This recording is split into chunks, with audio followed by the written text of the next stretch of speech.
اللهم صل وسلم وبارك وكرم ومجد وعظم على سيدنا وحبيبنا وشفيعنا وقرة أعيننا ومولانا محمد وعلى آله وصحبه أجمعين ولا حول ولا قوة إلا بالله العلي العظيم. أما بعد، سبحانك لا علم لنا إلا ما علمتنا إنك أنت العليم الحكيم.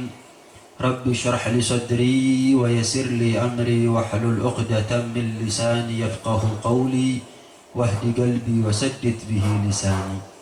اللهم أرنا الحق حقا وارزقنا اتباعه وأرنا الباطل باطلا وارزقنا اجتنابه واجعلنا من الذين يستمعون القول فيتبعون أحسنه. آمين اللهم آمين آمين يا رب العالمين. Assalamualaikum warahmatullahi wabarakatuh.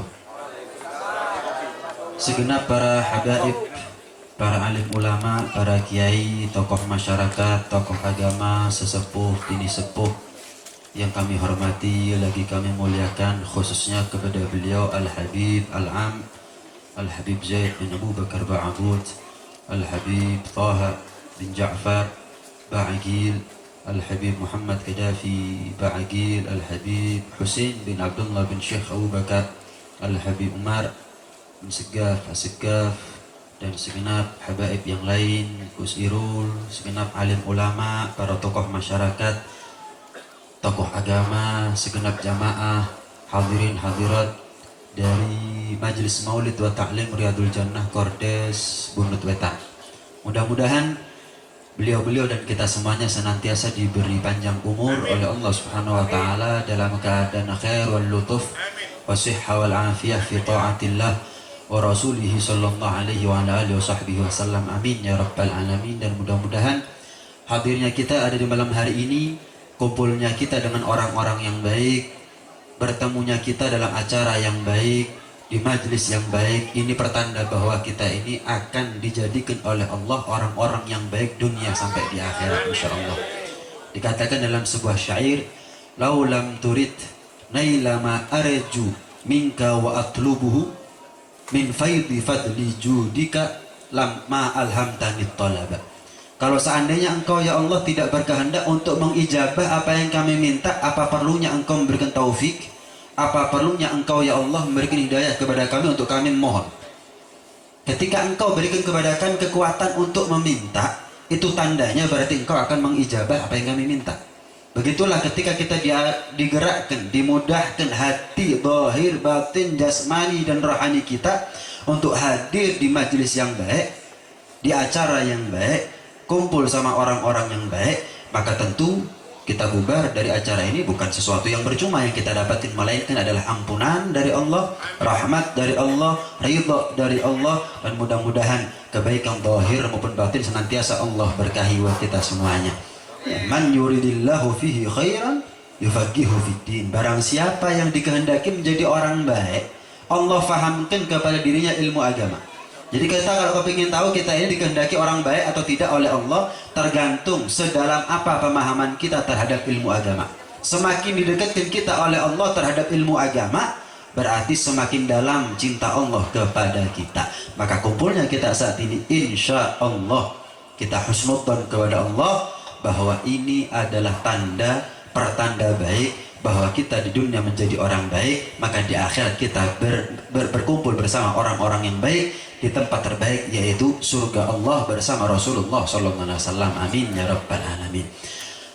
Hadirin hadirat, seperti yang sudah kita tahu bahwa besok ini malam terakhir dari bulan yang mulia, bulan Dzulhijjah. Hari Ahad tanggal 1 September bertepatan dengan 1 Muharram 1441 Hijriah. Maka seperti yang kita sama-sama tahu bahwa bulan Muharram ini adalah salah satu dari 4 bulan yang dimuliakan oleh Allah. Inna iddatash syuhuri 'indallahi 12 syahran fi kitabillah yauma khalaqas samawati wal arda minha arba'atun hurum. Ada 4 bulan yang dimuliakan oleh Allah: Dzulqa'dah, Dzulhijjah, Muharram, dan terakhir bulan Rajab.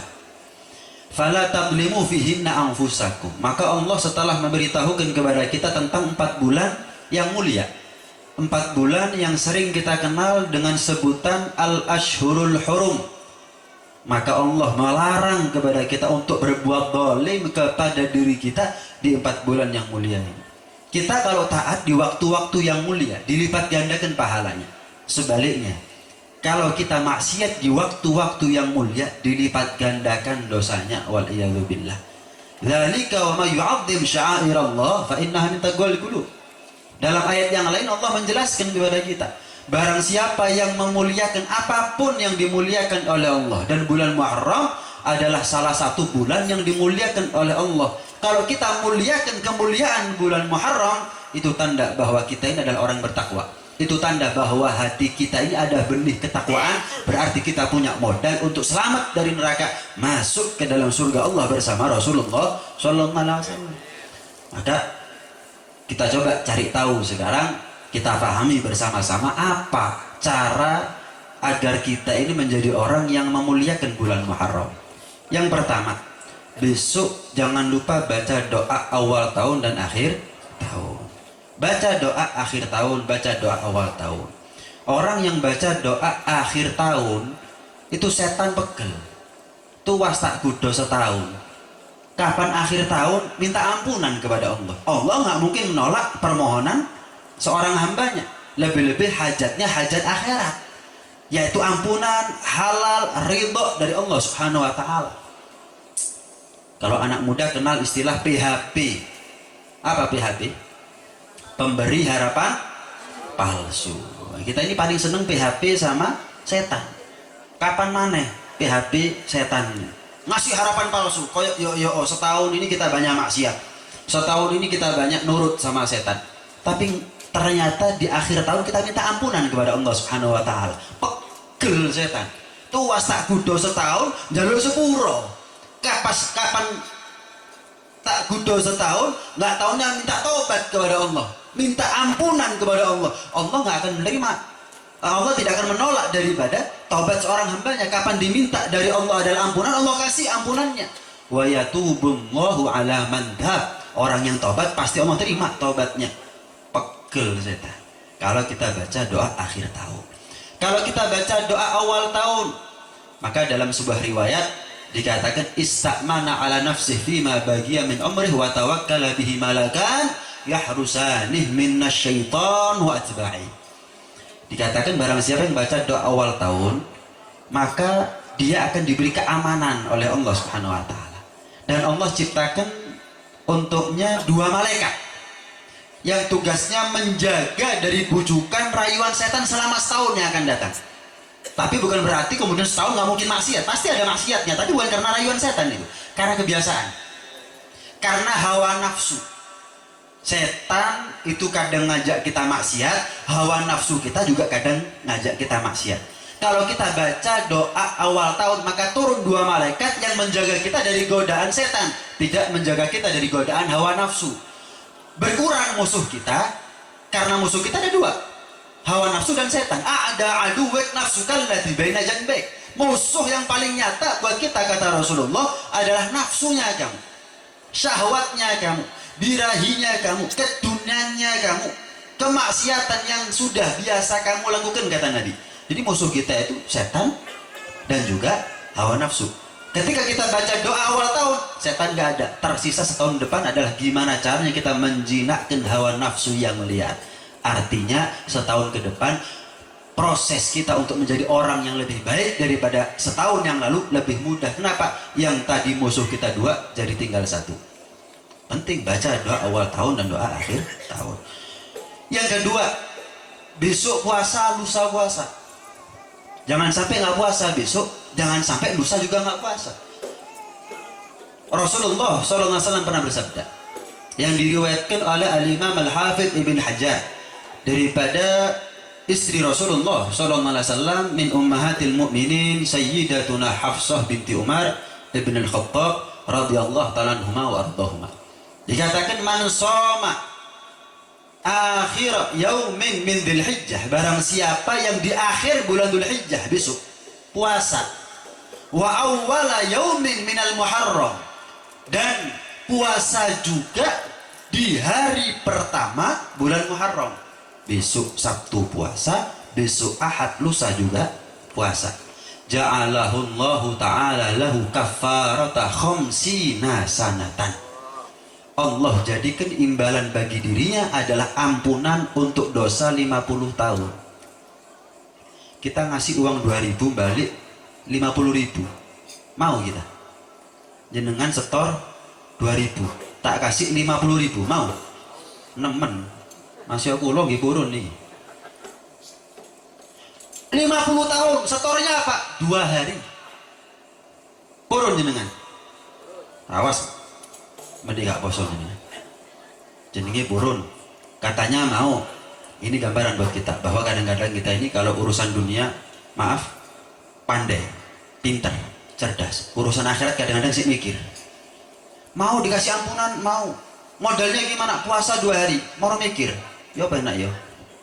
Gelem apa gak ya? Di sepuro mbak Gusti Pangeran. Loh, dikasih maaf sama Allah gak pakai mikir. Jenengan purun apa mboten? Mlebeten swarga. Benjing siang, lusa mben nggih siang. Purun apa mboten? Niat napa mboten? Kelakon napa mboten? Insya Allah. Diajak masuk surga kok mikir. Diajak untuk dapat ampunan Allah kok mikir. Bondorong dino di sepuro 50 tahun. Subhanallah. 50 hari sudah syukur kita. Ini 50 tahun. Subhanallah. Eman kalau kita nggak puasa. Selain itu daripada amalan bisa kita lakukan adalah tentunya muhasabah. Tafakkur tentang berkurangnya umur kita. Tambah tahun, ganti tahun, itu berarti umur kita semakin dekat dengan ajal. Augatu ka umruk, kata Al-Imam Al-Haddad radhiyallahu ta'ala anhu warḍah, waktu-waktunya kita dari detik ke menit, dari menit ke jam, dari jam ke hari, dari hari ke minggu, minggu ke bulan, bulan ke tahun dan seterusnya, itu adalah umurnya kita. Wa umruk ra'su malik, dan umurnya kita ini modal buat kita untuk mendapatkan surga, selamat dari neraka, sukses masuk surga. Modalnya adalah umur. Wa alaihi aslu tijaratik, modal kita ini umur. Umurnya kita itu adalah waktu-waktunya kita, detik, menit, jam, hari, minggu dan bulan dan tahun. Nggak ada lain daripada itu. Wa bihi wusuluka ila na'imil abad fi jiwarillah. Yang dengan umur yang kamu manfaatkan dengan baik, maka kamu akan mendapatkan keberuntungan dunia akhirat, masuk surga selama-lamanya dalam keadaan nikmat. Subhanallah. Emang kalau kita punya umur ini nggak kita manfaatkan betulan. Kullu nafasin min anfasik. Semua nikmat itu bisa terulang ya. Semua nikmat bisa terulang. Kadang ada orang sehat, kapan sakit bisa sehat lagi. Kadang orang kaya, kapan bangkrut, miskin, mungkin bisa kaya lagi. Kapan orang punya kehormatan dengan jabatan yang tinggi, kapan lengser, mungkin dia bisa menjabat lagi. Atau setidaknya kalau dia tidak menjabat lagi, dia masih punya sisa-sisa kehormatan atas jabatannya. Masih dihormati sama orang. Tapi orang kalau sudah muda, menjadi tua, nggak bisa muda lagi. Sehat, sakit, sehat lagi bisa. Kaya, miskin, kaya lagi bisa. Sekarang di PHK, besok dapat kerjaan juga bisa. Tapi muda, tua, balik nomane. Kadang disemir rambutnya, untuk dising protol. Gak bisa dibohongi. Kadang, dandar sing ayu, kulitnya gak bisa bohong, keriput. Koyok jeruk, rodok alum. Nggak bisa dibohongi kalau umur. Mau model gimana pun, tetap umur itu akan berjalan. Kullu nafasin min anfasik jauharah lagi matalah. Kata Al-Imam Al-Haddad radhiyallahu ta'ala anhu warḍah, jangan satu hari, setiap nafas, setiap detik itu ibarat intan permata yang karena begitu mahalnya nggak ternilai. Nggak ternilai. Kalau ada berlian segenggam tangan, ada harganya masih. Kalau ada emas 1 ton, pasti ada harganya itu. Bisa dinilai. Tapi satu nafas, umur 1 detik, berapa harganya? Saking mahalnya nggak ada harganya. Makanya nggak ada yang menjual, karena nggak ada yang mampu untuk membelinya. Nggak ada orang yang berharap untuk membelinya. Kenapa? Nggak punya modal, karena begitu mahalnya. Itu umur. Kadang orang kalau kepepet, ngapunten, sampai ngedol ginjal. Gini apa betul? Kadang orang kepepet. Setahun yang lalu kan viral itu. Orang butuh makan, anaknya butuh sekolah, rumahnya butuh dibayar, sampai menjual ginjalnya. Ada harganya ginjal itu. Kadang-kadang orang donor mata, ada. Kadang-kadang orang cangkok jantung, cangkok hati, ada. Donor darah dibayar sama PMI. Donor umur, cangkok umur, menjual umur, nggak usah semenit, nggak usah sehari, sedetik, satu nafas saja nggak bisa. Maka sesuatu yang paling mahal itu adalah umur. Idla iwadalah wa idza fata fala audalah. Nggak ada yang lebih mahal daripada umur. Nggak ada yang lebih mahal daripada umur. Kenapa? Karena tidak ada sesuatu yang bisa membandingi atau menandingi dan menyamai harganya umur. Dan kalau sudah berlalu nggak bisa diputar kembali. Nih saya ngomongin sedetik, detik kedua diputar, barusan diputar nggak bisa. Balik, taralat, tapi diputar nggak bisa. Ucapannya bisa diralat, tapi umur tetap lewat, nggak bisa. Ini umur. Makanya hargai umurnya kita. Tambah tahun berarti tambah tua. Walaupun mungkin 1 September besok bukan ulang tahun kita, tapi itu semakin menandakan semakin dekatnya ajal kita. Hargai umurnya kita, hargai. Al-waqt nafis, fala tasrifhu illa linafis. Dikatakan oleh ulama, waktu itu berharga, jangan kamu manfaatin kecuali untuk yang berharga. Kalau kita punya umur yang berharga, kita gunakan untuk sesuatu yang tidak berharga. Itu sama seperti kita punya emas, punya perak, punya intan berlian, ditaruh depan teras rumah, dicolong. Yang salah bukan yang nyolong, yang salah yang punya emas dan intannya. Kenapa? Mestinya kan ditaruh dalam rumah, ditaruh berangkas, dikunci. Daging berangkas kadang-kadang hilang, ditaruh di depan rumah, di depan teras, hilang. Yang salah bukan setan ketika berhasil untuk menjerumuskan kita. Yang salah ketika kita mampu untuk taat, nggak sanggup untuk taat, nggak mau untuk taat. Nanti di akhirat, waktu-waktunya kita itu akan ditampilkan oleh Allah seperti lemari. Detik, menit, jam, dan seterusnya akan ditampilkan seperti lemari. Kalau waktu itu mampu kita isi dengan ketaatan, ibadah kepada Allah, maka ketika kita buka nanti di surga, lemari itu ada di akhirat, penuh dengan cahaya. Tapi ketika waktu yang kita punya gagal kita isi dengan ketaatan, walaupun tidak kita isi dengan kemaksiatan. Misal tidur tanpa niat yang baik, yang nggak taat, yang nggak maksiat, nggak berpahala, yang nggak berdosa. Makan, minum, tapi tanpa niat yang baik, nggak berpahala, bukan ketaatan, tapi juga tidak berdosa. Maka nanti kalau kita buka lemarinya kosong, memang nggak ada cahaya, tapi nggak ada kegelapan. Memang tidak ada kegelapan, tapi nggak ada cahaya. Padahal seandainya kita isi dengan ketaatan, makan, minum, tidur, nikahnya kita niati dengan niat yang baik, maka kita seharusnya buka lemari itu isinya cahaya. Tapi karena gagal kita noto niat, walaupun dalam perkara yang mubah, kita buka isinya gelap, isinya kosong. Kalau kita maksiat, kita buka lemari isinya kegelapan. Saking shocknya orang nanti di akhirat ketika buka lemari ternyata isinya kegelapan. Kalau seandainya di akhirat ada mati lagi orang, spot jantung. Kalau seandainya di akhirat ada mati, saking nggak ada mati, maka shocknya dia, kagetnya dia, nyeselnya dia bawa untuk selama-lamanya. Sekalipun dia masuk ke dalam surga, jangan dianggap orang kalau masuk surga nggak ada penyesalan, kecuali bagi mereka yang duduk satu majelis dan satu atap dengan Rasulullah SAW. Orang yang duduk dengan Rasulullah satu atap, fi jannatil firdausil a'la, maka itulah orang yang masuk surga tanpa penyesalan. Tapi kalau kita masuk surga duduk di bawah di mana Rasulullah duduk, tidak sederajat dengan Rasulullah saat itu, maka sekalipun kita masuk surga, nyesel tetap ada. Nyesel tetap ada. Kenapa? Karena nggak kita cari nanti di surga kecuali Rasulullah SAW. Nggak kita cari nanti di surga kecuali Rasulullah SAW. Setiap orang itu punya permohonan sesuai dengan levelnya, sesuai dengan kedoyanannya, kesukaannya apa. Kalau orang sukanya makan, maka yang diminta adalah makanan. Kalau orang itu ngantuk, yang diminta adalah tidur. Kalau orang itu mintanya dunia, itu gambaran bahwa yang ada di hatinya adalah dunia.